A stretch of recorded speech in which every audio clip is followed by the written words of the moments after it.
जब हम लोकतंत्र की बात करते हैं तो क्या ख्याल आता है? संसद, विधानसभा, बड़े बड़े नेता। लेकिन क्या डेमोक्रेसी बस इतनी ही है?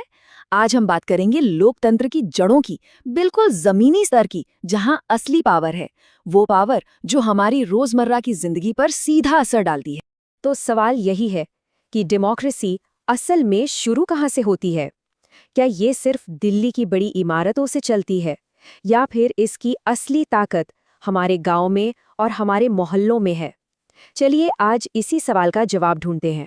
और देखिए, ये कोई थ्योरी वाली बात नहीं है। ये कहानी है असली पावर की। वो पावर जो आम लोगों के हाथ में होती है, और कैसे वो इस पावर का इस्तेमाल करके अपनी पूरी दुनिया बदल देते हैं। तो चलिए मिलवाते हैं डेमोक्रेसी के कुछ असली हीरोज से। ये कोई बड़े मंत्री या सांसद नहीं है, नहीं, ये बिल्कुल आम लोग हैं जिन्होंने काम किए हैं बिल्कुल असाधारण। मिलिए गीता राठौड़ से। मध्य प्रदेश में एक पंचायत है जमनिया तालाब, ये वहाँ की सरपंच थीं। देखिए 1995 में जब वो पहली बार चुनी गईं तो वो एक रिजर्व्ड सीट थी, लेकिन उन्होंने काम ऐसा किया, इतना जबरदस्त काम किया कि 2000 में गांव वालों ने उन्हें फिर से चुना, और इस बार एक जनरल सीट से। सोचिए जरा, एक अकेला इंसान क्या नहीं कर सकता अगर ठान ले तो। गीता राठौड़ ने यही कर दिखाया। उन्होंने गांव के लोगों को साथ जोड़ा और फिर देखिए, एक पक्का तालाब बन गया, बच्चों के लिए स्कूल की नई बिल्डिंग खड़ी हो गई, सड़कें बन गई। और बात सिर्फ यहीं खत्म नहीं हुई, उन्होंने डोमेस्टिक वायलेंस मतलब घरेलू हिंसा के खिलाफ भी आवाज उठाई, और तो और अपने गांव के जंगल और पानी को बचाने के लिए भी वो आगे आए। तो ये तो थी एक इंसान की हिम्मत की कहानी। लेकिन जब एक इंसान नहीं बल्कि पूरा का पूरा गांव एक साथ खड़ा हो जाए, तब क्या होता है? हमारी अगली कहानी इसी बारे में है, कलेक्टिव पावर के बारे में। हुआ यूं कि तमिलनाडु के वेंगई वासल गांव में सरकार ने गांव की जमीन 71 सरकारी कर्मचारियों को दे दी। डिस्ट्रिक्ट कलेक्टर का ऑर्डर आया कि पंचायत ये फैसला मान ले, लेकिन पंचायत ने साफ मना कर दिया। वो अड़ गए, और बात सिर्फ मना करने तक नहीं रही, वो इस मामले को सीधा मद्रास हाईकोर्ट ले गए। और जानते हैं क्या हुआ?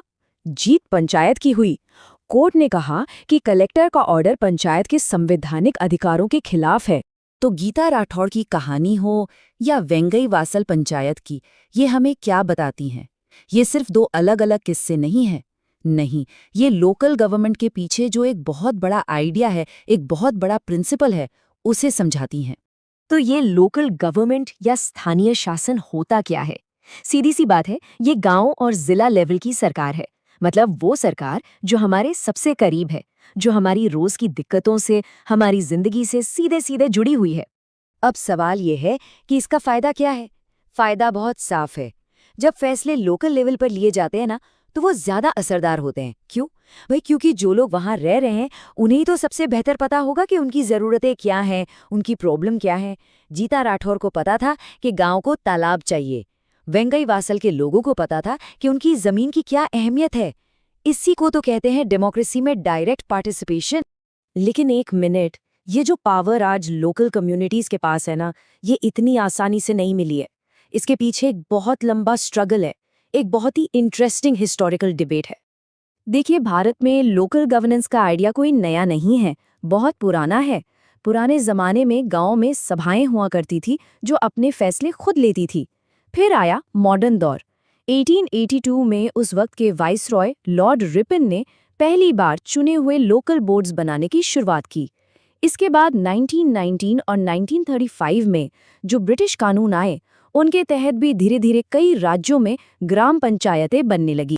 लेकिन असली कहानी तो तब शुरू हुई जब आज़ाद भारत का संविधान बन रहा था। इस मुद्दे पर एक बहुत बड़ी बहस छिड़ गई, और इस बहस के दो छोर पर थे हमारे दो सबसे बड़े लीडर्स। एक तरफ थे महात्मा गांधी। उनका मानना था कि असली लोकतंत्र की नींव ग्राम पंचायतें ही हैं। पावर को ऊपर से नीचे, मतलब दिल्ली से गांवों तक लाना ही होगा। लेकिन दूसरी तरफ थे डॉक्टर BR अम्बेडकर और उनके जैसे कई और नेता। उन्हें एक डर था, उन्हें चिंता थी कि हमारे गांव में जो जातिवाद है, जो गुटबाजी है, कहीं उसकी वजह से लोकल गवर्नमेंट का अच्छा मकसद ही नाकाम ना हो जाए, कहीं इससे देश की एकता को ही खतरा ना हो जाए। तो इतनी बड़ी डिबेट का नतीजा क्या निकला? एक बीच का रास्ता, एक कॉम्प्रोमाइज। लोकल गवर्नमेंट को संविधान में जगह तो दी गई, लेकिन directive principles of state policy में इसका सीधा सा मतलब ये था कि ये राज्यों के लिए बस एक सलाह थी, कोई कानूनी मजबूरी नहीं। और इसका असर क्या हुआ? दशकों तक लोकल सरकारों के पास नाम तो था, पर असल पावर, असल ताकत नहीं थी। और ये सिचुएशन कई दशकों तक ऐसी ही चलती रही। लेकिन फिर कहानी में एक ऐसा मोड़ आया, एक ऐसा टर्निंग पॉइंट जिसने सब कुछ बदल कर रख दिया। ये साल था 1989। एक कमेटी थी पीके थुंगन कमेटी। इसने एक बहुत ही जबरदस्त, एक क्रांतिकारी सुझाव दिया। सुझाव ये था कि लोकल गवर्नमेंट्स को सिर्फ सलाह के तौर पर मत रखिए, उन्हें कॉन्स्टिट्यूशनल स्टेटस दीजिए, मतलब संवैधानिक दर्जा दीजिए, ताकि उनके चुनाव टाइम पे हों, उनके अधिकार फिक्स हों और उन्हें काम करने के लिए फंड्स भी मिलें। और बस इसी एक सिफारिश ने उस ऐतिहासिक बदलाव की नींव रख दी जो 1992 में हकीकत बना। वो साल था 1992। पार्लियामेंट ने 2 ऐतिहासिक अमेंडमेंट्स पास किए, 73वां और 74वां। 73वां अमेंडमेंट था गांव के लिए, यानी हमारा पंचायती राज सिस्टम, और 74वां था शहरों के लिए, यानी नगरपालिकाएं। 1993 में जब ये कानून लागू हुए ना, तो दशकों का इंतजार खत्म हुआ। सत्ता सच में दिल्ली और स्टेट कैपिटल से निकलकर हमारे गांव और शहरों तक पहुंच गई। तो चलिए अब देखते हैं कि इन बड़े बदलावों के बाद आज की असलियत क्या है, ये नया सिस्टम काम कैसे करता है। तो 73वें अमेंडमेंट ने पूरे देश में एक 3 टियर यानी 3 लेवल का पंचायती राज स्ट्रक्चर बना दिया। सबसे नीचे गांव के लेवल पर है ग्राम पंचायत, उसके ऊपर बीच में है मंडल पंचायत, जिसे ब्लॉक या तालुका पंचायत भी कहते हैं, और सबसे टॉप पर डिस्ट्रिक्ट लेवल पर है जिला पंचायत। और इस नए कानून ने लोकल गवर्नमेंट्स को असली संवैधानिक गारंटी दी। क्या है वो गारंटी? पहली, हर 5 साल में डायरेक्ट इलेक्शन होंगे ही होंगे। दूसरी, अगर कोई पंचायत भंग हो भी जाए तो 6 महीने के अंदर अंदर चुनाव करवाने ही पड़ेंगे। और तीसरी, और शायद सबसे बड़ी बात, SC/ST कम्युनिटीज और महिलाओं के लिए सीटें रिजर्व की दें। इससे डेमोक्रेसी की बागडोर उन लोगों के हाथ में भी आई जो हमेशा से सिस्टम से बाहर रखे गए थे। याद है महात्मा गांधी का सपना कि पावर का सेंटर दिल्ली न हो बल्कि भारत का हर एक गांव हो। उन्होंने कहा था कि सच्चा लोकतंत्र दिल्ली में बैठे कुछ लोग नहीं चला सकते, इसे तो हर गांव के लोग नीचे से चलाएंगे। 1992 के ये जो अमेंडमेंट्स थे, ये उसी सपने को सच करने की दिशा में एक बहुत बहुत बड़ा कदम थे। तो संविधान ने तो पावर हम लोगों के हाथों में दे दी है। गीता राठौड़ और वेंगई वासल की कहानियां हमें दिखाती हैं कि इस पावर से क्या क्या किया जा सकता है। पर अब असली सवाल ये उठता है कि क्या हम जानते हैं कि हमारे वार्ड का पार्षद कौन है, हमारी पंचायत का सरपंच कौन है, और वो हमारे लिए क्या कर रहे हैं।